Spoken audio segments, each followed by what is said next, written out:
Entonces el tema que escogimos era cómo hacerse amigo de aquello que más vergüenza nos dé.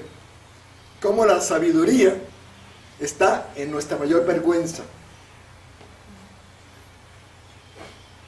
Cogimos el tema, hicimos el eco de la sombra, y ese fue el nacimiento de otro trabajo. Son trabajos que no terminan, siempre estamos dándoles, porque nuestras obras son instrumentos de búsqueda, instrumentos si uno hace la obra y la obra lo hace a uno. Son obras que nos permiten trabajar sobre nosotros mismos y que si mantienen su esencia de juego y de juego libre, sin ideologizarlo, nos funcionan bien y pueden seguir funcionando. Se esterilizan cuando se vuelven ideología o propaganda, que puede pasar. Nos ha pasado, de hecho.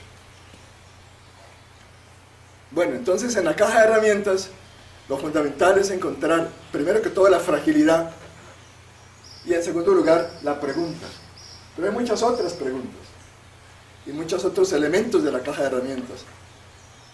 El criterio del juego, el de cómo hacer para que sea una experiencia y no una información, la memoria del cuerpo. De esto pues podemos hablar brevemente. Pero hay una pregunta que para mí es la más cuellona, la que en este momento más me confronta y a la que más miedo le tengo, y es la que quiero compartir con ustedes brevemente, y es la pregunta de ¿cómo quedarme callado? De veras. Pero hablar sobre el arte de callar no es fácil.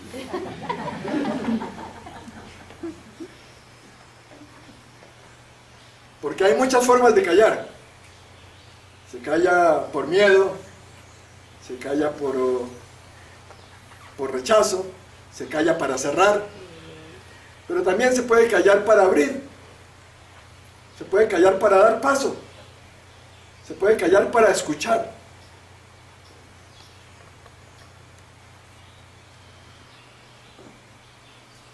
Pues sí, el arte de callar tiene mucho que ver con el arte de escuchar, de escucharse. ¿Cómo hacer para sentir y no para ser sentido? Para escuchar y no ser escuchado.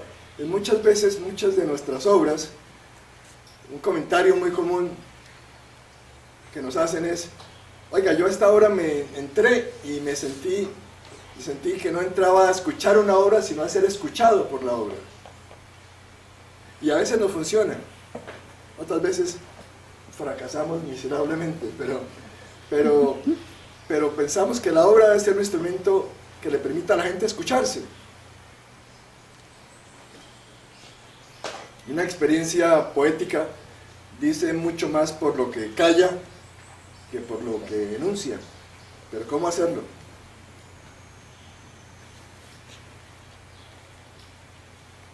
Todos hemos visto o hemos tenido nosotros mismos, bueno, yo por lo menos muchas veces, pero cómo hemos visto personas o momentos en nosotros mismos,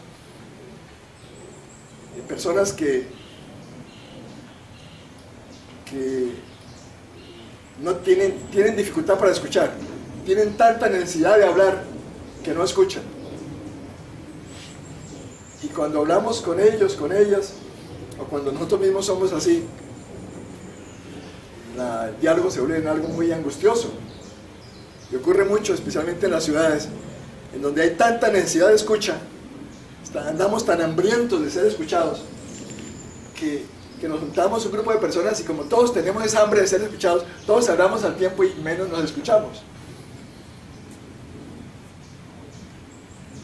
Gustavo me contaba de los pulseros entre los países, o de las tachinaves del grupo Vera,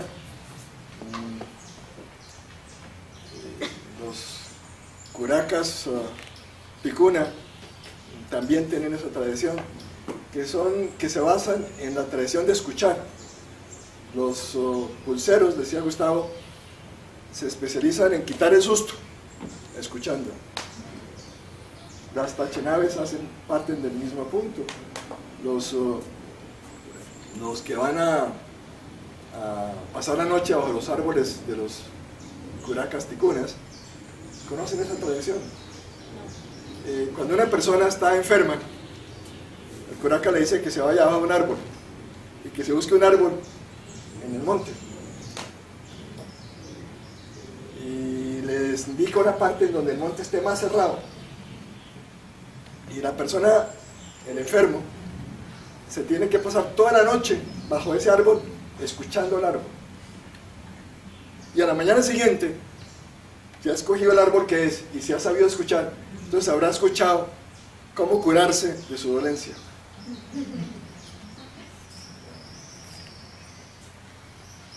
En la Segunda Guerra Mundial, cuando empezaron a caer cohetes sobre Londres, los londinenses entraron en pánico porque nunca habían tenido una experiencia de ese tipo, no sabían a qué horas y de dónde les iba a caer un cohete. Y se creó como un pánico colectivo, como una enfermedad colectiva tan repentina y tan grave que la Asociación de Escritores de Londres, que se reunía todavía bajo la guerra, bajo las bombas, decidió proponer una organización que se llamaba los listeners, los escuchadores. Entonces los listeners eran personas que iban a escuchar a la señora del quinto piso que estaba ya en su cocina muerta de miedo, o al del bar que estaba emborrachándose porque no sabía qué hacer.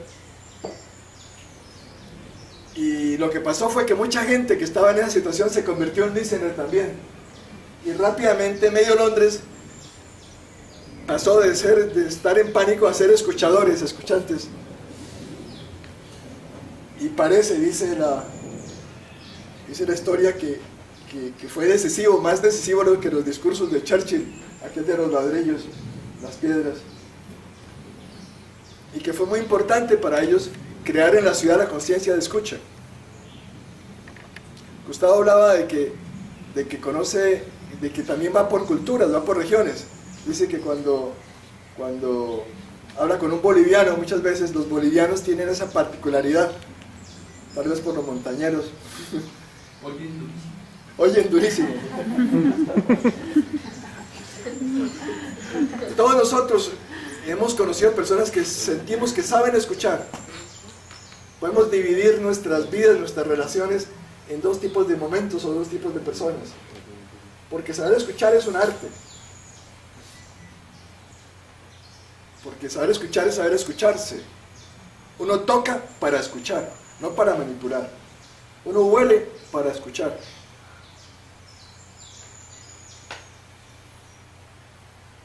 Uno siente para escuchar, no para hacer sentido.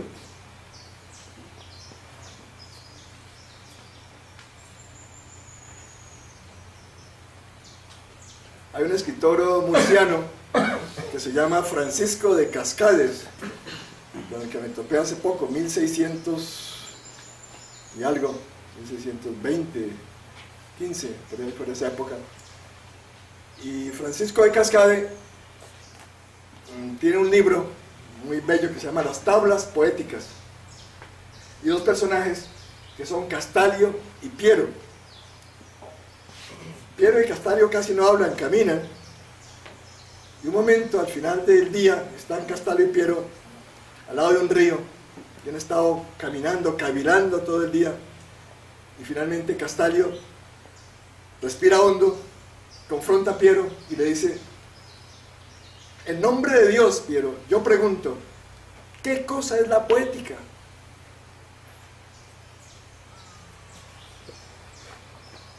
¿Qué cosa es la poética?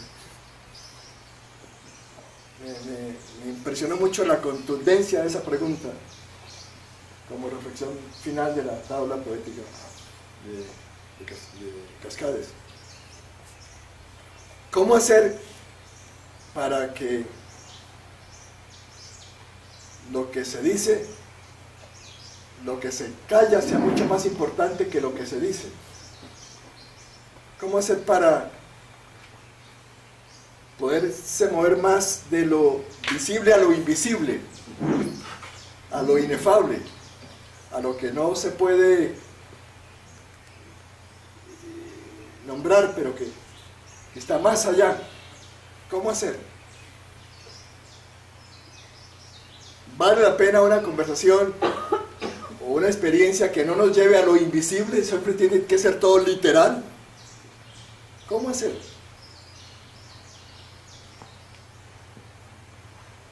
Por eso esta pregunta, que por lo menos a nosotros nos deja patas arriba con frecuencia, y que seguramente entre ustedes habrá muchos que la manejan. Me da un poco de vergüenza plantearla aquí porque sé que estoy entre escuchantes.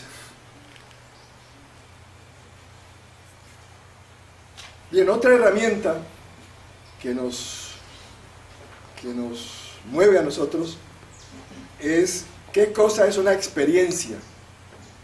¿Cuál es la diferencia entre la naturaleza de una experiencia y la naturaleza de una información? ¿Qué diferencia hay entre experienciar o informarse? Experiencia, experire, andar a través de algo, empezar en un punto, pasar a través de ese algo y continuar en ese proceso. Hay un antes y un después.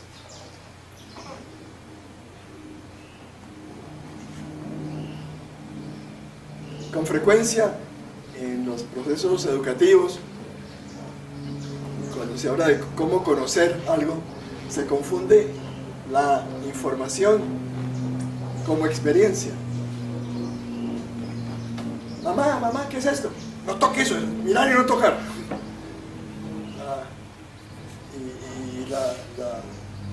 El conocimiento que no pasa a través del cuerpo, a través de la carne, es solo un rumor. Se queda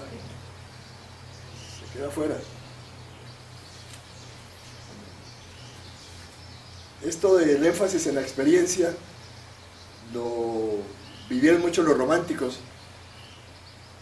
que hablaban del gran viaje del aprendizaje, de la formación como experiencia, y hablaban también del arquetipo del héroe que va a transformar el mundo y que sabe que puede hacerlo. Y ahora,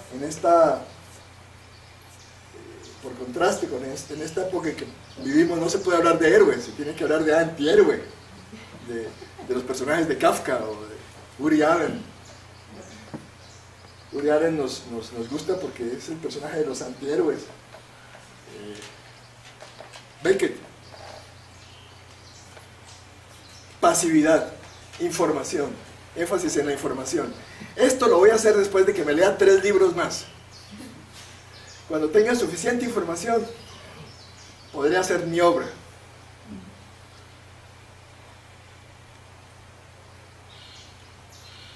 Otro elemento que usamos en la caja de herramientas es el juego. ¿Qué es un juego? Y cómo armar, cómo crear un juego. Pero tal vez el fundamental, para terminar y no aburrirlos después de almorzar, uno no quiere oír mucha cháchara, es el del silencio que decíamos antes. Cuando uno anda inseguro, lo mejor es preguntarle al silencio. El silencio es un buen amigo. El silencio siempre responde. Decíamos que una buena conversación respira a través de sus silencios. Un buen cuento respira por sus silencios.